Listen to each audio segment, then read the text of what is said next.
പ്രിയപ്പെട്ടവരെ, എല്ലാവരും സുഖമായിരിക്കുന്നു എന്ന് ഞാൻ വിശ്വസിക്കുന്നു. തണുപ്പും മഴയൊക്കെ കലച്ചതല്ലേ.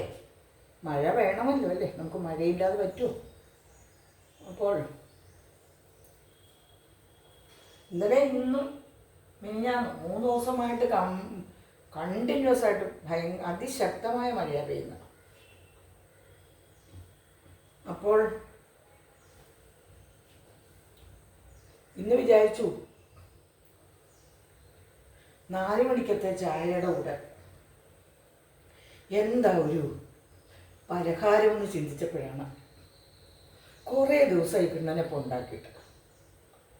അപ്പോൾ ഒരു കിണ്ണനപ്പം ഉണ്ടാക്കിയാലോ എന്ന് ഞാൻ ചിന്തിച്ചു. കിണ്ണനപ്പം ഉണ്ടാക്കിയാലോ എന്ന് ഞാൻ ചിന്തിച്ചു.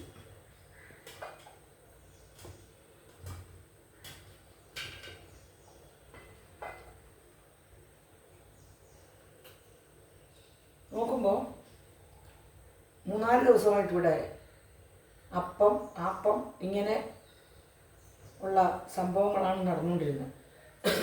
അപ്പോൾ ഇന്ന് ഞാൻ വിചാരിച്ചു ആപ്പത്തിൻ്റെ മാവ് കുറച്ചിരിപ്പുണ്ട്. ഉച്ചയ്ക്ക് ഈ മനസ്സിൽ തോന്നിയതാണ്. അപ്പോൾ ആപ്പത്തിൻ്റെ മാവ് ബാലൻസ് വന്നതിനെ എടുത്തിട്ട് കുറച്ച് മാവേ ഉള്ളായിരുന്നു.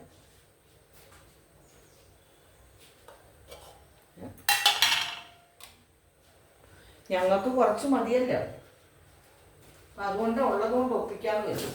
എന്നാലും അധികം വരും. നമുക്കൊരു 2-3 കഷ്ണം പോരെ. നമുക്കൊരു 2-3 കഷ്ണം മതിയല്ലോ. അപ്പോൾ ആ മാവിരുന്നതിന് ഇത് നാളികേരവും പിന്നെ ചോറും അരി തേങ്ങാവെള്ളത്തിൽ പഞ്ചസാര ഇട്ട് വെച്ചിരുന്നതും കൂടെ കലക്കിയതാണ്. തേങ്ങാവെള്ളത്തിൽ പഞ്ചസാര ഇട്ട് വെച്ചിരുന്നതിൽ നാളികേരവും അരിയും പച്ചരി കുതിർത്തത് ഒരിത്തിരി നാളികേരം നേരത്തെ വെള്ളത്തിലിട്ട് വെച്ചിരുന്ന അതൊരു കള്ളുപോലെ ആകും. അതിലേക്കാണ് ഈ നാളികേരവും തേങ്ങായും കൂടെ ചോറും കൂടെ അരച്ചത്. നാളികേരവും തേങ്ങായും ചോറും കൂടെ അതിൻ്റെ തലേദിവസം 2-3 ദിവസമായിട്ട് ഒഴിച്ച് പഞ്ചസാര ഇട്ട് വെച്ചിരുന്ന തേങ്ങാവെള്ളം നല്ല കള്ളുപോലെ ആകും. ഫ്രിഡ്ജിൽ വയ്ക്കരുത്, പുറത്ത് വയ്ക്കണം കേട്ടോ. ആ വെള്ളത്തിലാണ് ഈ അരിയും നാളികേരവും ചോറും കൂടെ അരച്ചത്. ഇത്തിരി ഉപ്പ് ഇട്ടു. അപ്പം 2-3 ദിവസം അത് ഓരോരു ആദ്യം അപ്പമായിട്ടുണ്ടാക്കി ചുറ്റിച്ചിങ്ങനെ എടുത്ത് ഒഴിച്ചിട്ട് മാവ് ഒഴിച്ചിട്ട് ചുറ്റിച്ചെടുത്ത് പിന്നീട് മാവ് ഒഴിച്ചിട്ട് ഒന്ന് ചെറുതായിട്ടൊന്ന് വരത്തിയിട്ട് തിരിച്ചും മറിച്ചും ഇടുന്ന ഒരു അപ്പം. അതിനകത്ത് ഇച്ചിരി ജീരകവും ഒരൽപ്പം വെളുത്തുള്ളി ചുവന്നുള്ളിയും കൂടെ അരച്ച് ചേർത്തിട്ടുണ്ട്. അതിൻ്റെ ബാക്കി മാവ് വന്നത് വെല്ലം അരിച്ച് എല്ലാം ഉരുക്കി അരിച്ച് അല്ലെ മണ്ണ് കാണും. അതിലോട്ട് നമ്മുടെ ആവശ്യത്തിനുള്ള വെല്ലം എടുത്തിട്ട് അതിലേക്കാണ് ഇതിന് വേണ്ട നാളികേരവും ജീരകവും ഏലക്കായും അരച്ചത്. അപ്പോൾ ആപ്പത്തിൻ്റെ മാവിൽ നാളികേരവും ജീരകവും ഏലക്കായും കൂടെ അരച്ചു. ആവശ്യത്തിനുള്ള മധുരം ലഘൂകരിക്കാൻ വേണ്ടി ഉപ്പ് തിരിട്ടു. അതിന് ഇഡ്ഡലിച്ചെമ്പ് വെച്ചു. അത് ആവി വരുന്നു. അതിലേക്ക് ഈ മാവിനെ ഒഴിക്കാം. മാവിനെ നമുക്ക് ഇതിലോട്ട് ഒഴിക്കാം. നല്ലൊരു പലഹാരം ഉണ്ട് കേട്ടോ. നമുക്ക് കിണ്ണനപ്പം കഴിക്കണമെന്ന് തോന്നുമ്പോൾ കിണ്ണത്തിൽ പുഴുങ്ങിയെടുക്കുന്ന അപ്പമായിട്ട് അതിന് കിണ്ണനപ്പമെന്ന് വരുമെന്ന്. കിണ്ണനപ്പം കഴിക്കണമെന്ന് തോന്നുമ്പോൾ നമ്മൾ അപ്പത്തിൻ്റെ മാവുണ്ടെങ്കിൽ അതെടുത്താൽ മതി. എന്നിട്ട് നമ്മളതിനെ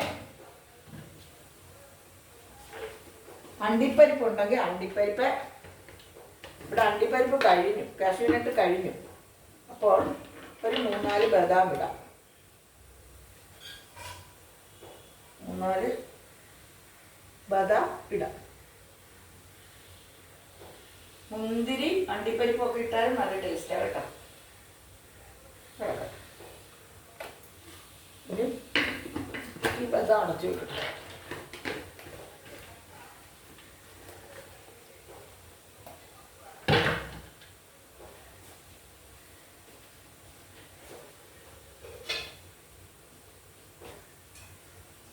മാഷ് മധുരം പോരാന്ന് പറയും, പക്ഷേ എനിക്ക് മധുരം പറ്റില്ലല്ലോ.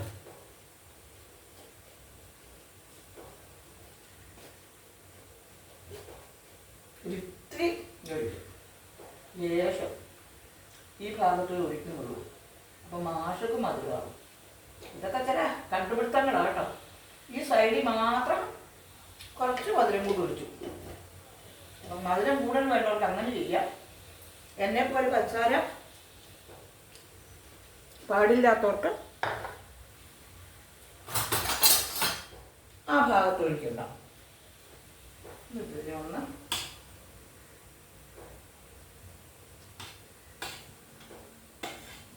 അവിടെ മാത്രം അപ്പോഴത്തേക്ക് ആവി വന്നു. അവിടെ മാത്രം ആ വെല്ല ഒന്നാകട്ടെ. ഇത് മധുരം കുറച്ച് മതിയല്ലേ അവിടെ. ഇനി ഇതിന് അടയ്ക്കാം.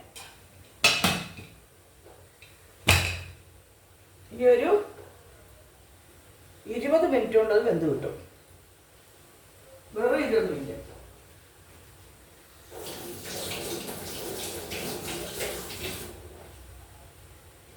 അതിനുശേഷം 20 മിനിറ്റ് കഴിയുമ്പോൾ ഇത് നമുക്ക് ഗ്യാസ് ഓഫാക്കിയിട്ട് ഒരു 5 മിനിറ്റ് ആറാൻ വയ്ക്കുക. അതിനുശേഷം സ്ലൈസായിട്ട് കട്ട് ചെയ്ത് കഴിക്കാം. നിങ്ങളൊക്കെ ചെയ്യുന്ന ഒരു പലഹാരമാണ്. അപ്പോഴത്തേക്ക് എൻ്റെ കൈ പൊള്ളി കേട്ടോ. നിങ്ങളൊക്കെ ചെയ്യുന്ന ഒരു പലഹാരമാണെങ്കിലും ഇന്ന് 4 മണിക്ക് ഇവിടെ ഇതായതുകൊണ്ട് ഞാനൊന്ന് കാണിച്ചെന്നേ ഉള്ളൂ. ഇത് അറിയാവുന്നവരൊക്കെ അങ്ങ് കാണാതെ സ്കിപ്പ് ചെയ്ത് കുടിക്കും. അറിയാത്ത ചെറുപ്പക്കാരി കുഞ്ഞുങ്ങളെ കുറിച്ചാണ് ഞാൻ പറയുന്നത്. അപ്പോൾ എല്ലാവരും ഇനിയൊരു പലഹാരം ഉണ്ടാക്കാൻ നോക്കണം. ഈ മണി പ്ലാന്റിനെ കുറിച്ചാണ് ഞാൻ പറയും. നോക്കൂ, ഈ മണി പ്ലാന്റ് വളരെ നല്ലൊരു പ്ലാന്റാണ്.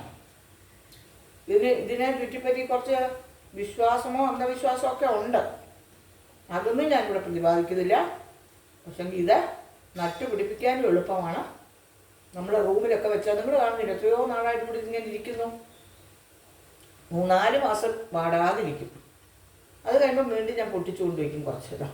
ഇപ്പോഴാ കുറച്ചൊന്ന് ഉണ്ടോ കരിയാൻ തുടങ്ങിയത്. ഈ അടുപ്പിൻ്റെ അടുത്തൊക്കെ അല്ലേ, അതുകൊണ്ടാണ്.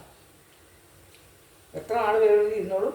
ഇതിലിനി ഇത് വേര് പിടിക്കാൻ തുടങ്ങിയിട്ടുണ്ട്. എളുപ്പം നമുക്ക് യാതൊരു അധ്വാനവും ഇല്ലാതെ ചെയ്യാവുന്ന ഒരു പ്ലാന്റാണ്, ചെടിയാണിത്, മണി പ്ലാന്റ്. ഇത് വെച്ചാൽ വീടുകളിൽ ഐശ്വര്യം വരും എന്നൊക്കെ പറയുന്നു. അതിനെക്കുറിച്ചൊന്നും എനിക്കറിഞ്ഞുകൂടാ. എനിക്ക് അങ്ങനെയുള്ള വിശ്വാസമോ അന്ധവിശ്വാസമോ അതില്ലാരും. പക്ഷെ വീട്ടിലിരിക്കുമ്പോൾ ഒരു ഐശ്വര്യമോ കാണാനൊരു ഭംഗിയാണ് എന്നുള്ള കാര്യം എനിക്കറിയാം. അപ്പോൾ മണി പ്ലാന്റ്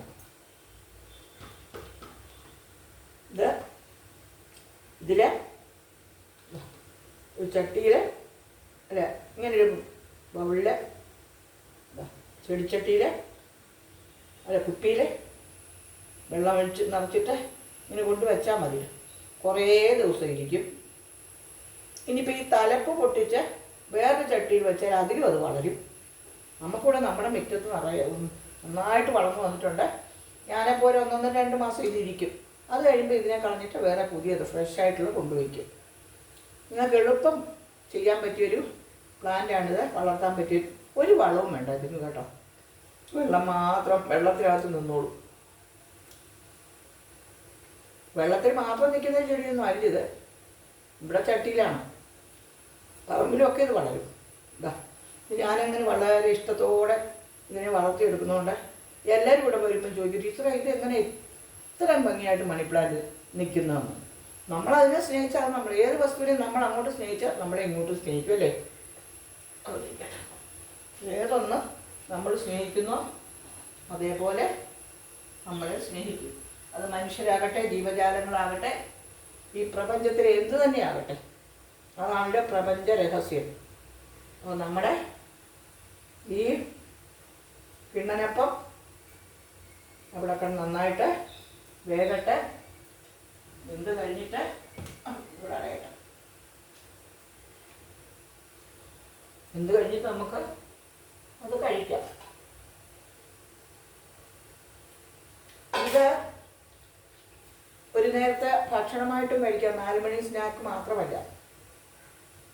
ഇതിൻ്റെ കൂടെ മുട്ടക്കറിയോ ചിക്കനോ ഒക്കെ ഉണ്ടെങ്കിൽ ബഹുകേമമാണ്. ലഞ്ചായിട്ടോ ബ്രേക്ക്ഫാസ്റ്റായിട്ടോ നമുക്ക് കഴിക്കാവുന്ന ഒരു പലഹാരമാണ് കിണ്ണനപ്പം. ഇന്നിവിടെ ഇതിപ്പോൾ 4 മണിക്ക് ചായയുടെ കൂടെ കഴിക്കും. അങ്ങനെ ഇന്നത്തെ